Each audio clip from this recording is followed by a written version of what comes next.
Hello everyone, welcome back. So this is the third video on patents, and in this video I will superficially cover certain topics like rights of patentee, the procedure for granting of patents, and compulsory licensing and patent cooperation treaty. So these are some of the other topics in patents which might be important for, from competitive examination point of view. Okay, so we'll not go deep into the topics, but superficially we'll cover them. Okay, so first we'll begin with rights of the patentee. So the person who has invented an object, an article, or a process. It can be a product or a process. So the patentee has certain rights over it. Okay. So he has a right to exploit the patent. Okay. He can start producing the articles, or he can use the process to produce an article industrial at an industrial scale, and he can sell them. Okay, to exploit the patent. He can license his patent to some other company or some other organization. Like, I have produced, I have made, suppose an instrument which can detect pollution level in the water. Okay, so I have prepared, or I have made an scientific instrument which can detect the amount of toxic, or the amount of organic matter, or any pollutants which are present in the water. Okay, तो pollution level बताता है वो water का, suppose. Okay, now I don't have the ability to produce it on a mass scale. मेरे पास इतना पैसा नहीं है, कैपिटल नहीं है कि मैं इंडस्ट्रियल स्केल पे उसको बना सकूं. So what will I do, मैं क्या करूंगा कि मैं अपना जो प्रोडक्ट है उसका जो जो मैंने पेटेंट लिया है, मुझे पेटेंट मिल गया, so I will license it to 2 or 3 companies. मैं 2-3 कंपनीज को उसका लाइसेंस दे दूंगा, and they will start producing them at large scale, and they will start selling it in the market. जब उनको प्रॉफिट मिलेगा, उस प्रॉफिट का some part they will give me as royalty. Okay, 20%, 30%, that will be in the agreement कि कितना percent profit मुझे royalty के तौर पे मिलेगा. Okay, so I can license it to somebody else if I don't have the ability to produce it at a mass scale. Then I can assign my patent to some other person or some other organization. I can assign my complete patent to somebody else. मैं अपना पूरा patent किसी और को completely दे सकता हूं. Okay, a complete assignment or a part of patent can be given to somebody else through assignment. I can assign it to somebody else. मैं पूरे राइट्स अपने किसी और को दे रहा हूं, या फिर half of my rights on the patent I can give it to somebody else. I can assign it to some other person. Then I can also surrender it. Surrender का मतलब है, now suppose 20 years protection period है patent का. Okay, but after 10 years I have thought that okay, अब ठीक है, मैंने enough money कमा लिया है, so I can surrender it. अब मुझे लगेगा, मैं गवर्नमेंट को बोलूंगा okay, now I don't want any further protection, you can reveal my, you can allow other people to produce my invention. Okay, and that will not be considered as infringement, क्योंकि मैंने surrender कर दिया अपना patent. Okay, so I can surrender my patent. और एक और case हो सकता है, सपोज मैंने पेटेंट ले लिया, लेकिन वो उसका लोगों को नेसेसिटी नहीं है. Okay, so suppose I have produced a product. Okay, I have made a instrument और an object. Okay, and I have applied for a patent, I got the patent for that. Okay, लेकिन उसका demand ही नहीं है market में. Suppose कोई चाहता ही नहीं है, मैं बना के क्या करूंगा जब मैं बेच नहीं सकता तो.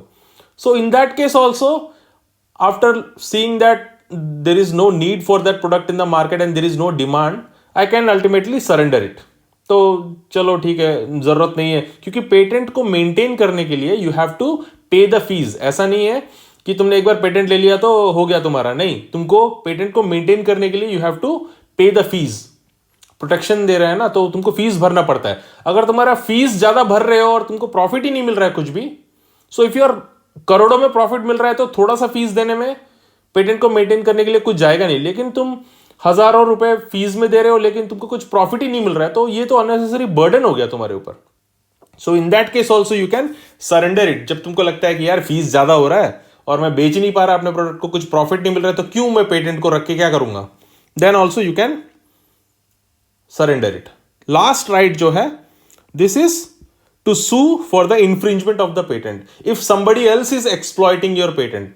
ओके, अगर तुम्हारे प्रोडक्ट का कोई रिवर्स इंजीनियरिंग करके वो भी बना रहा है विदाउट परमिशन, तुमने लाइसेंस नहीं दिया, कुछ नहीं दिया उसको, चोरी करके तुम्हारे प्रोडक्ट को he is also producing the product and selling it without your permission, then you can sue him.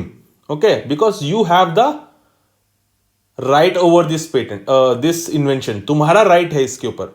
कोई और तुम्हारा पेटेंट को चुरा के तुम्हारे इंस्ट्रूमेंट को कॉपी करके बना रहा है और बेच रहा है, प्रॉफिट कमा रहा है, तो you can sue him. Okay, because you have the total control over the invention. You have entire rights. ये सारे rights हैं एक पेटेंटी के पास. Once you get a patent, these are all the rights which you have. Okay, so these are the rights of patentee. Then what is the procedure? Procedure क्या है? So इसमें बहुत सारे हैं, timelines हैं. Okay, so but we will not cover them. But एक तुमको पता होना चाहिए कि क्या क्या प्रोसीजर में कौन से स्टेप्स होते हैं. Okay, so procedure for obtaining a patent. So first है, you will file the patent. तुम एप्लीकेशन में अपना पूरा जो है डिटेल्स दोगे. ओके, सबसे जो इंपॉर्टेंट है पेटेंट एप्लीकेशन में, दो चीजें आती हैं. एक तो है specifications. Okay, first one is specifications, second one is claims. These two are very important. Okay, so patent के अंदर कौन कौन किस किस बंदे ने कंट्रीब्यूट किया, वो 3 लोगों ने सपोज पेटेंट इस इंस्ट्रूमेंट बनाने में हेल्प किया है. Suppose 3 people were involve in the invention, तो उन तीनों के नाम आएंगे. वो कौन से किस दिन तुम सबमिट कर रहे हो, एप्लीकेशन डेट एंड ऑल, किस इंस्टीट्यूशन के नीचे, वो सारा डिटेल्स तो ठीक है. ओके, बट सबसे मेन जो चीजें हैं दो ये हैं. Okay, specification and claims. Specification का मतलब क्या है? स्पेसिफिकेशन में तुम पूरा डिटेल देते हो. ओके, सपोज तुमने कोई ड्रग बनाया. ओके, कोई एक ड्रग बनाया है which is used for cancer, which is used by cancer patients. Okay, cancer treatment के लिए वो ड्रग यूज होता है. तो तुम स्पेसिफिकेशंस में पूरा डिटेल दोगे कि इस ड्रग को कैसे बनाया जाता है, व्हाट आर द स्टेप्स, कौन सा केमिकल डालोगे, कितने टेम्परेचर में उसको रिएक्ट कराओगे, फिर कैसे उसको क्लीन करोगे, जो तुम्हारे इंप्यूरिटीज है उसको कैसे निकालोगे, क्रिस्टलाइज प्रोडक्ट कैसे बनाओगे, और फॉर्मुलेशन कैसे बना रहे हो तुम इसको. Okay, so entire detail of the procedure, how you prepare that particular product और प्रोसेस का भी पेटेंट हो सकता है, प्रोडक्ट का भी हो सकता है. ओके, तो तुम पूरा डिटेल दोगे. स्पेसिफिकेशंस में पूरा डिटेल आता है ताकि 20 इयर्स के बाद when the protection period is over, this by using this detail other companies can produce, other people can also use the invention. तो पेटेंट क्या है? पेटेंट ये इसमें क्या है, गवर्नमेंट तुमको प्रोटेक्शन क्यों दे रहा है 20 इयर्स का? Because you are revealing everything, है ना. क्विड प्रो क्यो है, तुम पूरा का पूरा अपना इन्वेंशन रिवील कर रहे हो गवर्नमेंट को. तो 20 साल का प्रोटेक्शन इसलिए दे रही है क्योंकि 20 साल के बाद this will become public. Public तो पहले से ही हो जाएगा. ओके, जैसे ही तुम्हारा स्पेसिफिकेशन ये पूरा का पूरा डिटेल गैजेट में आ जाएगा, ओके, जर्नल में आ जाता है उसके बाद, but nobody else can use it. 20 साल तक कोई और यूज नहीं कर सकता unless you give him license और असाइन इट.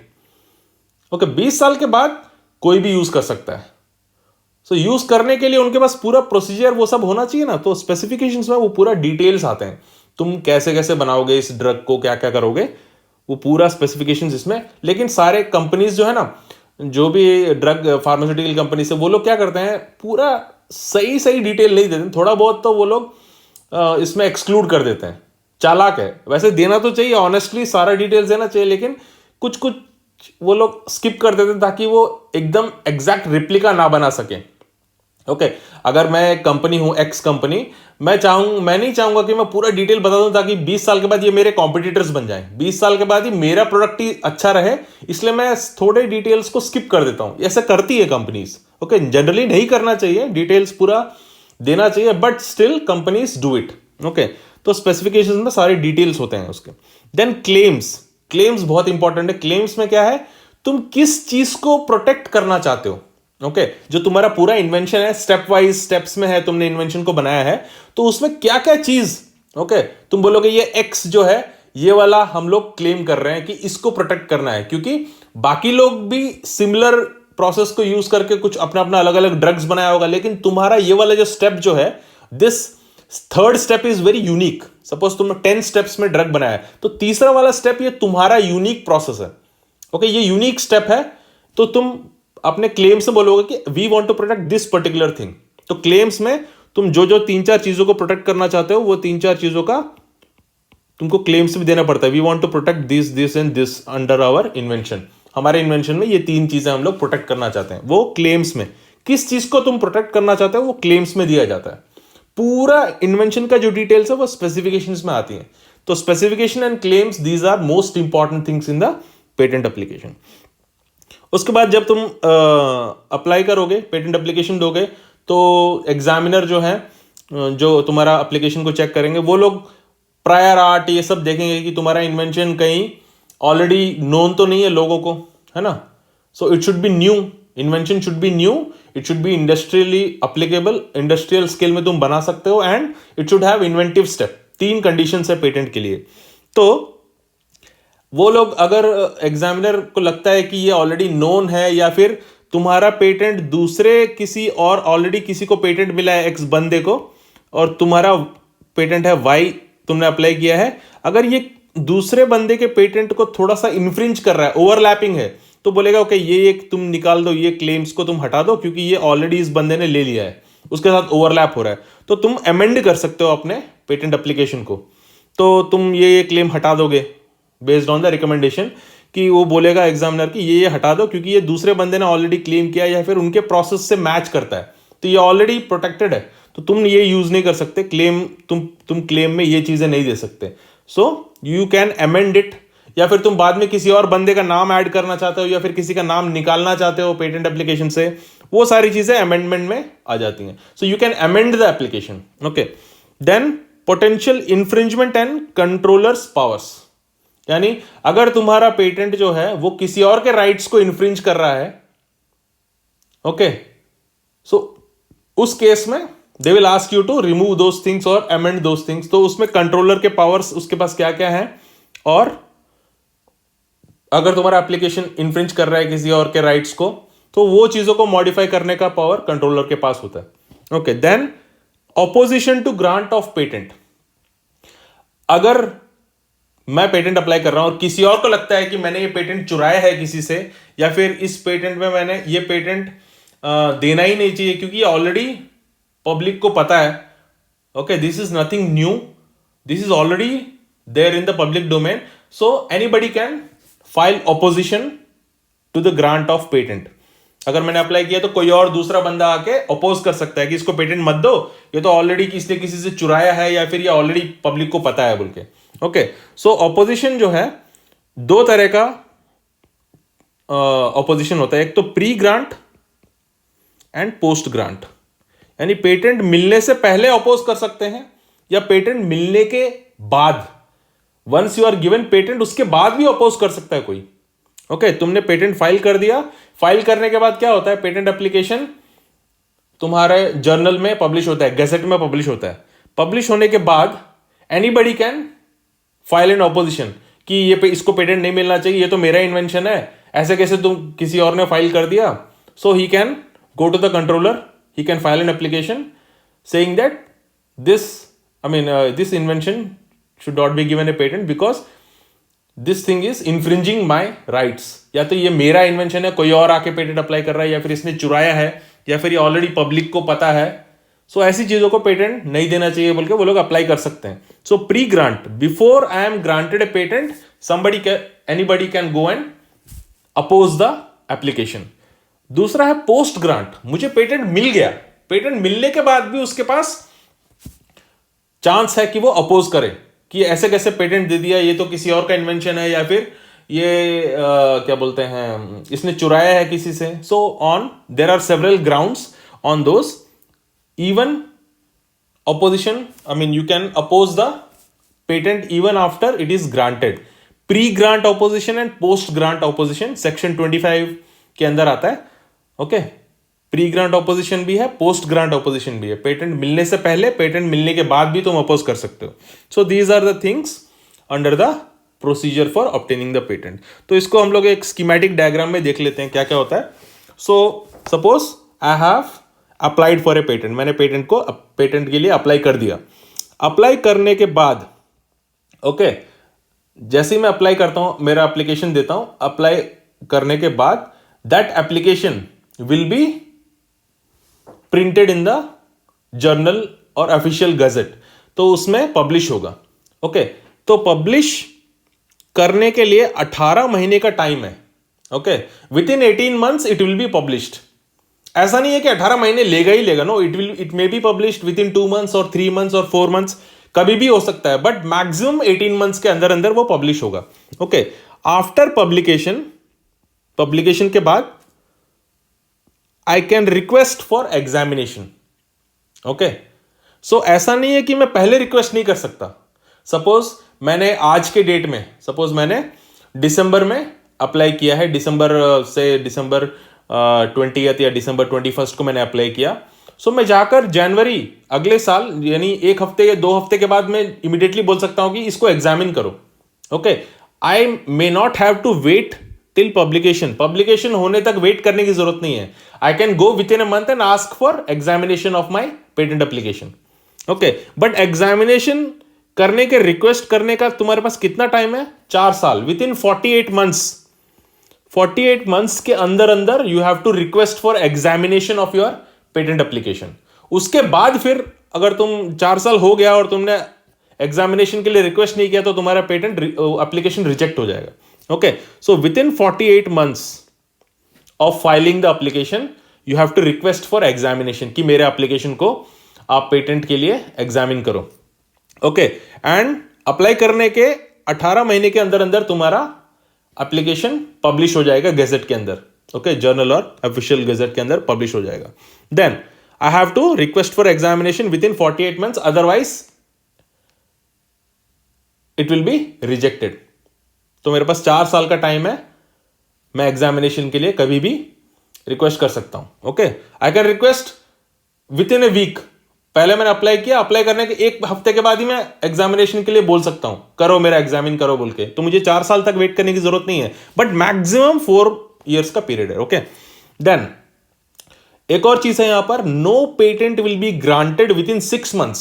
सपोज मैंने दिसंबर 22 को अप्लाई किया, दिसंबर 22 2020.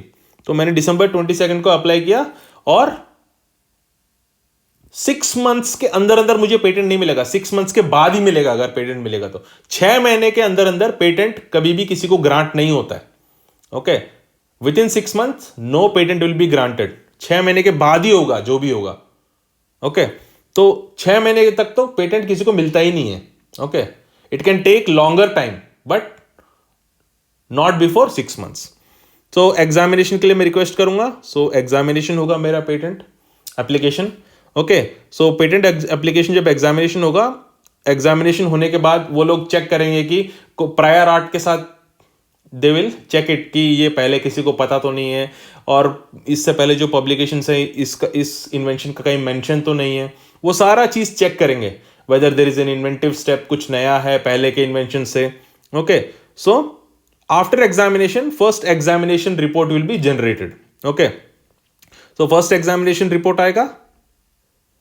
Okay, then response to first examination report, वो लोग मुझे भेजेंगे कि बोलेंगे कि ये चीजें चेंज करो क्योंकि ये पहले से पता है या फिर जो भी है, and I will respond to that. मैं वो चेंजेस कर दूंगा. उसके बाद अगर उनको लगता है कि नहीं ये तो यार पहले से हो चुका है इन्वेंट, इसमें कुछ नया नहीं है, if they think that it is nothing new or there is no inventive step or it is almost prior art, then they may reject.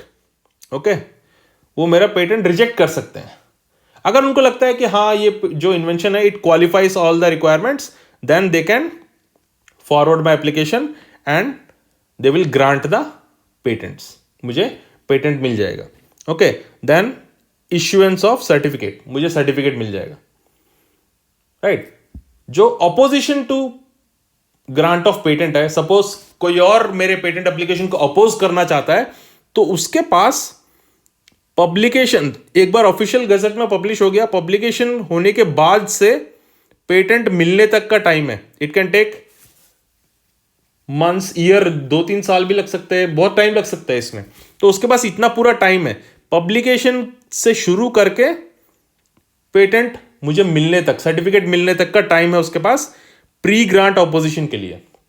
Okay, so within this period he can oppose it. तो ये आएगा pre grant opposition में, क्योंकि application patent मिलने से पहले oppose किया है। देन पेटेंट मिल गया, उसके बाद पेटेंट मिलने के बाद क्या बोलते हैं, पेटेंट मिल गया है, सर्टिफिकेट इस पर्टिकुलर इन्वेंशन को, ये बोल के डिटेल्स अगेन जर्नल में पब्लिश होते हैं। These are the patents which are granted in January 2021 बोल के वो आ जाएगा उसमें। ओके, जर्नल में पब्लिश हो जाएगा कि ये 10 पेटेंट हम लोगों ने इस महीने ग्रांट किए हैं, या फिर ये 50 पेटेंट्स हम लोगों ने ग्रांट किए बोल के। So from the date of publication of my patent, of grant of my patent in the official journal और गैजेट में पब्लिश होने के बाद से स्टार्ट करके 1 साल के अंदर अंदर, within 1 year. Okay, so अगर किसी को अपोज करना है post grant, okay, if somebody wants to oppose the patent after it is granted, तो उसको 1 साल के अंदर अंदर करना पड़ता है। So from the date it is published in the official journal that these persons have been granted patents for these inventions, वहां से शुरू करके 1 साल के अंदर अंदर the person has to oppose। पर यहां पर और एक चीज है, प्री ग्रांट ऑपोजिशन जो है ना, जो प्री ग्रांट ऑपोजिशन है, एनीबडी कैन अपोज इट, कोई भी, Tom Dick and Harry, he can oppose the grant of patent. But जो पोस्ट ग्रांट पेटेंट है, सॉरी, जो पोस्ट ग्रांट ऑपोजिशन है, this can be done or the application can be filed by only interested person. Okay, person of interest, only person of interest can file the opposition, ऐसे ही कोई भी नहीं कर सकता। अब ये पर्सन ऑफ इंटरेस्टेड पर्सन कौन डिटरमाइन करेगा? This will be determined by the court. Okay, so people who are working in the same field, suppose मैं फार्मास्यूटिकल इंडस्ट्री में मैंने कोई ड्रग बनाया है, तो other pharmaceutical companies can oppose it, क्योंकि वो सेम फील्ड में है, so they will be considered as interested person. या फिर सेम चीज में एक दूसरा बंदा भी कोई एक्सपेरिमेंट कर रहा है, अगर उसको लगता है कि ये चोरी किया है उसने उससे, सो अगर मैंने अपने फ्रेंड से चोरी किया है, उसका इन्वेंशन चोरी करके मैंने कर दिया, सो वो इंटरेस्टेड पर्सन है। सो कोर्ट डिटरमाइन करता है, it will be determined by the court who is the interested person in the case. So post grant opposition जो है वो सिर्फ इंटरेस्टेड पर्सन ही फाइल कर सकते हैं। प्री ग्रांट ऑपोजिशन जो है, any Tom Dick and Harry can file the opposition. Okay, so that was about the grant of patents, right?